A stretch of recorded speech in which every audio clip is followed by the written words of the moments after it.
Madani Muzakara, Madani Muzakara, Madani Muzakara.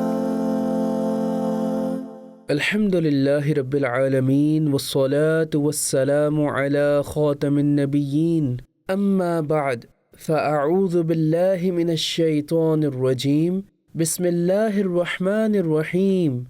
الصلاة والسلام عليك يا رسول الله وعلى آلك وأصحابك يا حبيب الله. الصلاة والسلام عليك يا نبي الله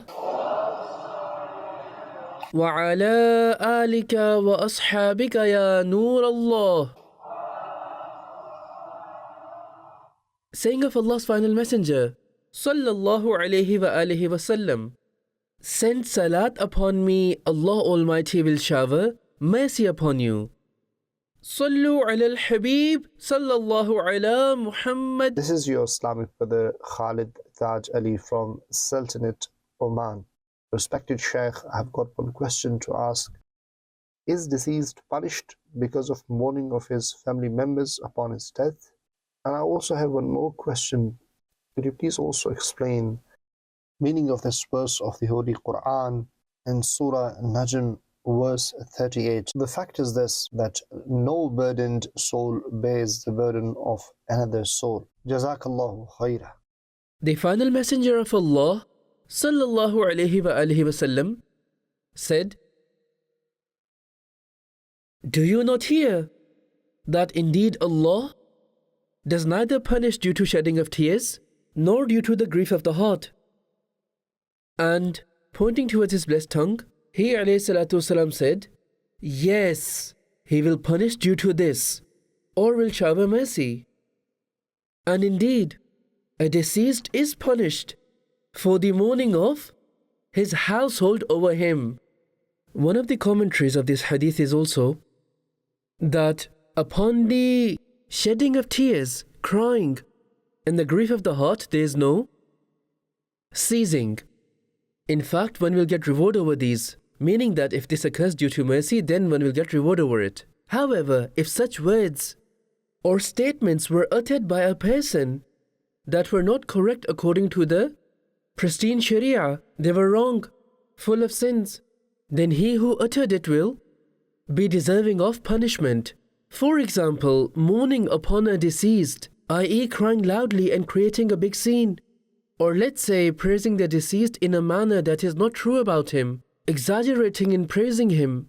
This is also a custom that is sadly found in our society. This is called mourning and wailing. And mourning and wailing is sin, for which there is severe punishment on Judgment Day. Now a deceased is punished due to the crying of the household. The scholars of hadith have mentioned different meanings and interpretations to it. One interpretation of this hadith is that this punishment is for that deceased who has left a will, has bequeathed, that people should mourn and wail after his passing away. Thus, executing his will, his household mourned and wailed. So in this case, the deceased will be punished. And if the household mourn and wail without the deceased leaving any such will, then the deceased will not be punished because of their mourning and wailing. Because Allah the Almighty says in the Holy Quran, أَلَّا تَزِرُ وَازِرَةٌ وِزْرَ أُخْرَى. Translation Kanzul Irfan, and that no bearer of burdens will bear the burden of another. Another commentary is that punishment refers to that calamity or grief which the deceased receives at the time when it hears the mourning and wailing of its household.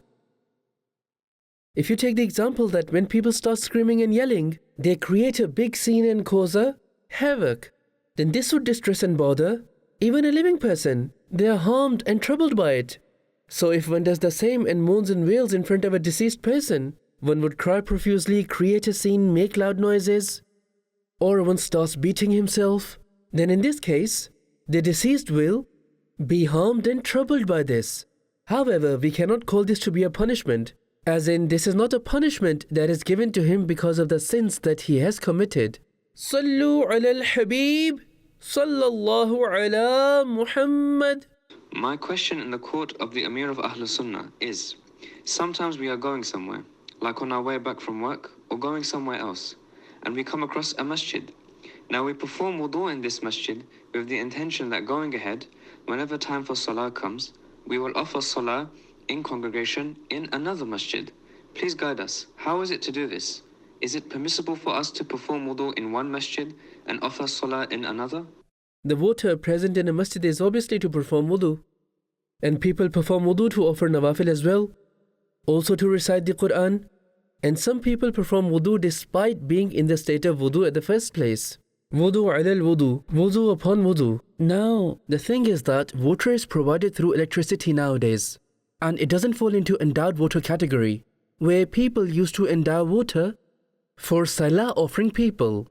Nowadays, water is pumped through motors which are run through electricity and bills are paid for them. So there's no harm in performing wudu from this very water in this very way. If someone enters in a masjid like this and he has performed wudu and it is not a makruh time, will he be asked to offer 2 rakat salah for the right of masjid? The best approach for him is to enter the masjid, and if it is not makruh time, then he should offer 2 raka'ah of tahiyyatul wudu or tahiyyatul masjid. And if it is makruh time or he hasn't got time or there's any other reason, then he should recite Subhanallahi walhamdulillahi wa la ilaha illallah wallahu akbar 4 times. Inside the masjid, Sallu ala al-Habib, sallallahu ala Muhammad. I've got one question from Amir of Ahl Sunnah that why did Hajar Aswad receive the effect of sins of people whereas sins were committed by people? Please guide us in this regard. Jazakallahu A khairah. hadith of Tirmidhi states that the Holy Prophet sallallahu alaihi wasallam said, Hajar Aswad has come from paradise. It was whiter than milk. The sins of the people have turned it black. In his commentary, what Mufti Ahmad Yar Khan Naimi rahimahullah has mentioned is that it is possible that the house that came down from paradise for the tawaf and sujood of Prophet Adam alayhi salam, which was raised at the time of the flood of Nuh alayhi salam, this stone might belong to it, which was kept remainder. Or it is possible that this stone was permanently brought from paradise. So this stone was very shiny and crystal clear like a mirror. So the way dust, soil and other dirt comes upon a mirror, in the same way it also comes upon a stone. So due to the contact of the hands of the polytheists, as well as due to the sins of the believers, these effects started to appear on this very stone, that it started to turn black. So this is how this stone changed its color. Now the wisdom that is given behind keeping its color black is that it is for the admonition and heed of people, that look, this stone turned black due to sins. Similarly, due to sins, also the heart darkens, turns black. And it is also mentioned in narrations that the heart turns black. There's one black dot when a person first commits sin. The black dot then keeps spreading to the extent that the heart completely turns black. So nonetheless, this stone was very bright initially, and even to the extent that when it was affixed, when Prophet Ibrahim Khalilullah ala nabiyyina wa alayhi salatu wasalam affixed the stone in the holy Kaaba, then its light and brightness spread so much that it reached far and wide places. So all those places where its light reached, minarets were built over there. There are 2 places where minarets were not built. One is Ji'rana and the second is Jeddah. In other words, it established the boundaries, as in until where the light reached, the boundaries, the borders of Haram were established there, as in the area between those boundaries is known as Haram. Sallu ala al-Habib, sallallahu ala Muhammad. Can a person wearing gloves touch the Quran without wudu? No, the glove he is wearing is part of his hand in this case. For example, this shawl, the way it is wrapped around my body, I cannot use it to pick up the Quran without being in wudu.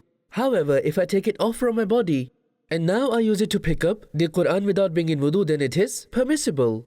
Sallu ala al-Habib, sallallahu ala Muhammad.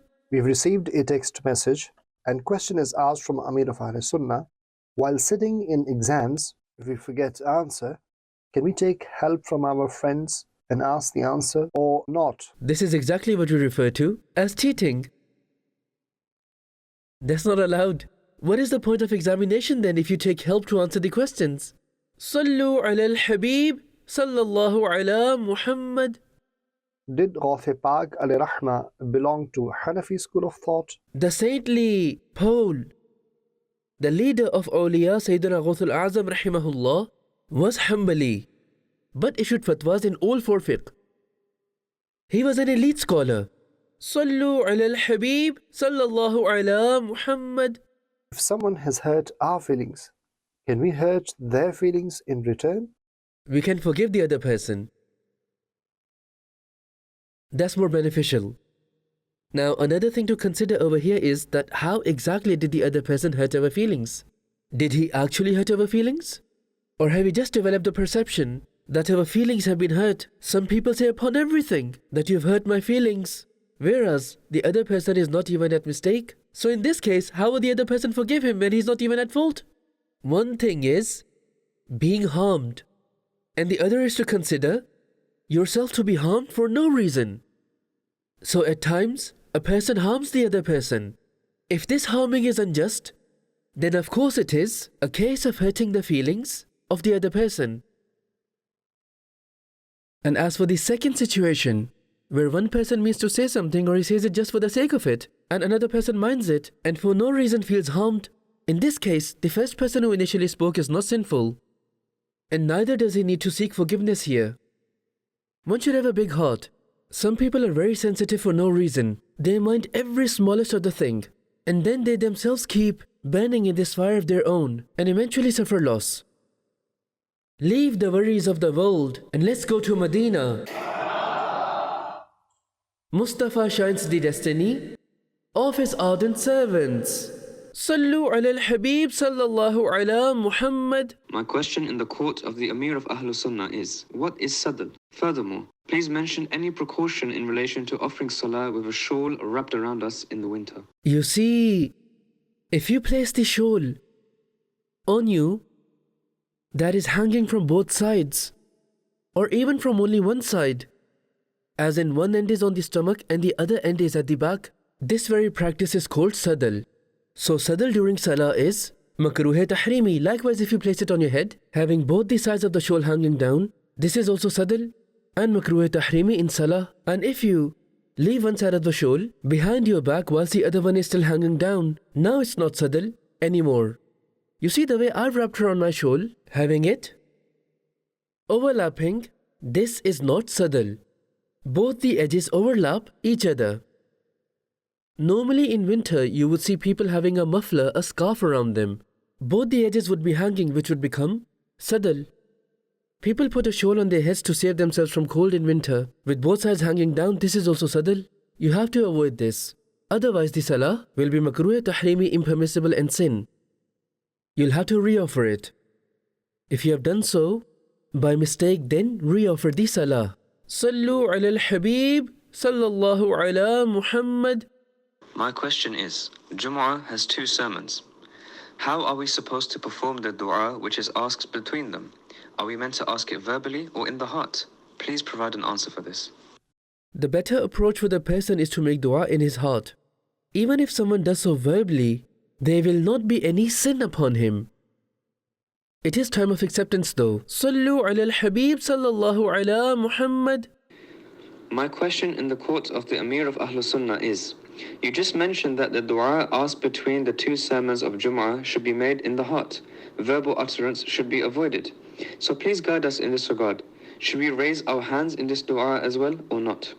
Both cases are permissible. However, the better approach is to make dua in the heart without raising the hands. Here I would like to ask, what is the interval time between the two khutbahs? Normally, pause is given between the two khutbahs. Sometimes it happens that Imam Sahib sits for a very short time And a person who's got a mindset to make dua between the two khutbahs, he has to make 2 or 3 duas, which he cannot make in that short time. And there are certain people, they would like to make 2 or 3 duas they've got in their mind, but they don't get that time to make these duas. Just wanted to have your opinion. What should be the time interval between the 2 khutbahs? If you could, please guide us. In this regard, it is sunnah to sit between 2 sermons for as long as it takes to recite 3 verses. Now the sermonizer may also make dua in his heart whilst he sat down, and those who are present before him should also make dua. Now of course he can't prolong it too much so that people can make dua. Alhamdulillah, you have mentioned the method of praying between the 2 khutbahs in your book Laws of Salah, Fazal-e-Jumu'ah chapter. But if you could please guide us briefly that what should be the method and manner to make dua between the 2 khutbahs, because I have seen you personally that you are also keen to make dua between the 2 khutbahs, and that has to be done within one's heart. As people learn from you, I would like to request you, please guide us what is the proper method of making dua between 2 khutbahs.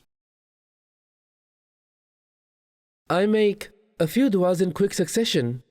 This very dua, ربنا آتنا في الدنيا حسنة وفي الآخرة حسنة وقنا عذاب النار, is a comprehensive dua, a Quranic dua. The goodness of this world and the hereafter have been sought in this dua. So if we stick to only this dua, still it would be wonderful for us. It can be recited without even verbal utterance in one's heart. You can also make dua for the forgiveness of yourself, your family members and your acquaintances without accountability. Once you develop its habit, then you won't have to force yourself over it. The dua will instantly come in your mind and you'll make it. When a person takes it utmost seriously, only then he ends up having it done. People just keep thinking that what will happen and this and that. They take it very, very light. Now people don't know anything. I'm talking generally, that they don't care about it either. That what contains the benefit of the hereafter. A person should reflect over this, but no, people don't. All they're concerned about is this world. This world is like everything to us. This is all what we are bothered about. Even in Jum'ah, they rush through and run as soon as it's over. They say things like, this Maulana takes forever. In this masjid, the sermon ends late. And in that masjid over there, the sermon is very short. So they rush through there and run away after completing. The stays in front of you. People won't come before the sermon. They will come once the sermon has either started or is about to start. Or if the person is a bit mature, then he will come a little while before the sermon starts so that he can offer the sunnahs. Other than that, the speech that the Imam delivers or the sunnahs that he mentions, no one has time to listen to it. And to make matters worse, if the people are told something like a sunnah or a ruling, they'll be like, we've heard this for the first time. No scholar or Maulana has ever mentioned it, whereas he would have never even bothered to listen to any Maulana in the first place, so that he could have learnt something.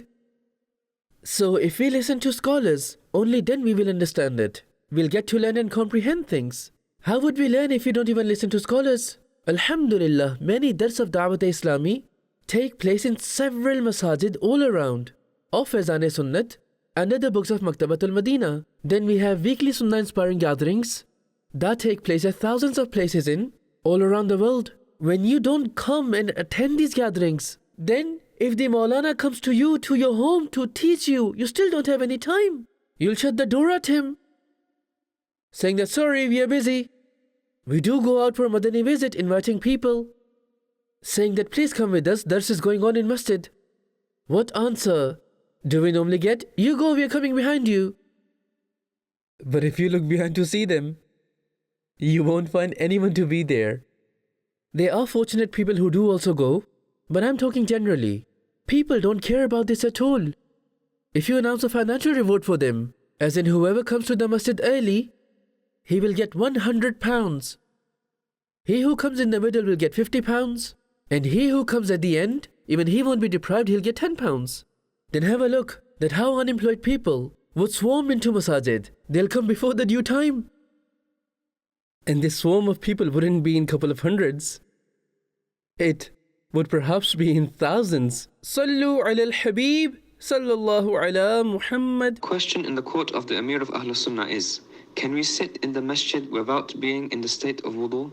Yes, we can sit in a masjid without being in a state of wudu. Though it is better to be in wudu, whether inside the masjid or outside. Staying in the state of wudu at all times is a mustahab act. It's a rewarding act to the extent that Imam Ahmad Raza Khan rahimahullah has said that if a calamity befalls someone when he's not in the state of wudu, then he should only blame himself. As in, why did you stay without being in the state of wudu that a calamity befell you? Nonetheless, even if someone stays without wudu or stays in a masjid without wudu, he will not be a sinner. Sallu ala al-Habib, sallallahu ala Muhammad. Beloved Shaykh, a spiritually ill person visits the court of his Shaykh, who reforms his nafs, and this person eventually develops hatred towards sins. However, in the near future, he starts getting inclined towards the same sins yet again. How can we maintain steadfastness in aversion towards sin? No doubt, steadfastness is a very big thing. Al-istiqamatu fawq al-karama. It means that steadfastness is even superior to karama. One should just keep trying. At times, one gets inclined towards pious deeds, and at times, one loses interest. So one should forcefully incline his nafs towards pious deeds, and as for sins, in this regard, one should make himself fearful of the punishment it contains, of the destructions that the sins contain. Just try your best, as it is said, Man jadda wajada. He who tried, he attained. So if you keep trying, then inshallah, you will come out of this habit. Trying just for the sake of it wouldn't give you fruitful results. Like there was a person who was stuck in mud, in quicksand, and was trying to come out of it. But he was unable to come out of it. Now another person was passing by who pointed a gun at him, saying that you will experience a painful death in the quicksand. So let me give you relief from this pain. I'll shoot you in your head so you can die quickly and be relieved of this suffering. Now the person got extremely worried. He exerted all his force, came out of the quicksand and ran away. Now the person who had the gun, he laughed at him loudly, threw away the gun and said to him, I didn't want to kill you, I wanted to take you out. When you were initially trying to come out, you weren't trying your utmost very best. And when you feared death, then you tried your utmost best, which led you to come out of the quicksand. So the time when we try our utmost best to abandon sins, then inshallah we'll be successful in it. And non-serious efforts will not lead to success in this regard. This is what generally happens. We take it very light. Saying things like, we can't leave the habit of sins. I do want to leave sins, I keep trying, but I just can't. Not like this. Abandon sins in one go. We should remain fearful of the punishments of sins. Sallu ala al-Habib, sallallahu ala Muhammad. You must have heard a term, Isale Thawab. In our society, there are a number of ways through which reward is offered to the deceased. Different people adopt different means. Some people recite Quran, some build masajid, some do charity, some feed the hungry. There are some who do adhkar, they recite tasbihat, send salawat upon Nabi alayhi salatu salam for Isale Thawab. But there is another method which also exists in our society, and that is Isale Thawab through WhatsApp, Isale Thawab through text message. In case if someone dies and Isale Thawab is requested, friends start sending text messages and they start collecting Isale Thawab. What actually happens sometimes is that one person sends one message which includes 50 Qur'an Pak and tens of thousands of salawat upon Nabi alayhi salatu salam. And sometimes this also creates doubt in one's mind that whether this much was recited or not. It is also observed that the same message is forwarded ahead. Second sends to the third and third to the fourth. Now this chain continues ahead, months after months and years after years. Now here my question is, can this one message of Isale Thawab be forwarded to as many people as possible? Can you also guide this Isale Thawab which was sent first time in a message for a deceased will reach to him, but will it also reach to all other deceased to whom it was offered later on? Please, Shaykh, guide. What actually is right? Allahu Akbar. Isale Thawab means to convey reward. So, in this regard, the person who performs the Isale Thawab remember that he does not lose any of his own reward. The recipient receives it, and the giver doesn't lose any of it either. In fact, it increases for him. Now let me try to explain this through an example.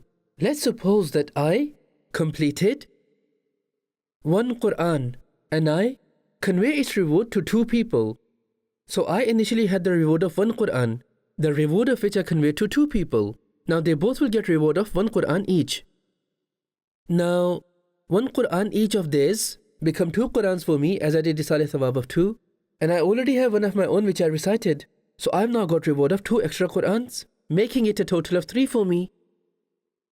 So by performing Isal Thawab, conveying reward, one's reward does not decrease but it increases. Now the Isal Thawab doesn't get abolished either.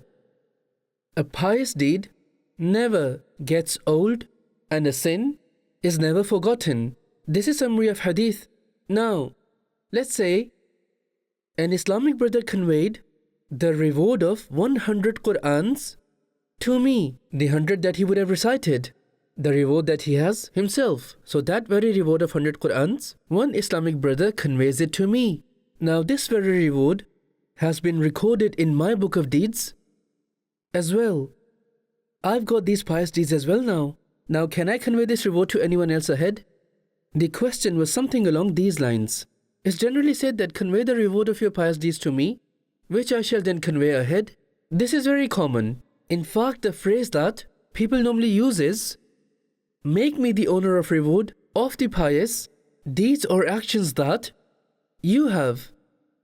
In the old days, this used to happen through a letter, or through a telephone, or through verbal means, or physically in person.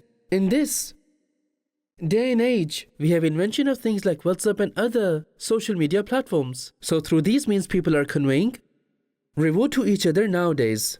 I cannot see anything wrong in it from a Shari'i perspective. Allah knows the best. However, to say that I've completed the Quran these many times, please accept its reward from me.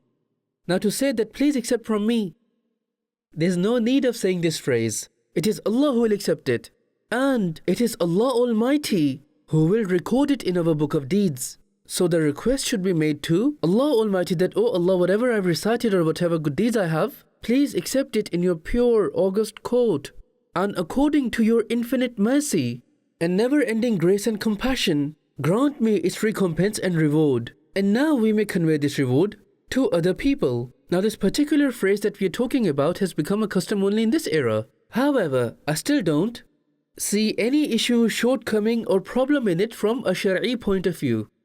A person's heart gets happy that he was conveyed so much reward. Sallu ala al-Habib sallallahu ala Muhammad. Madani Muzakara, Madani Muzakara, Madani Muzakara.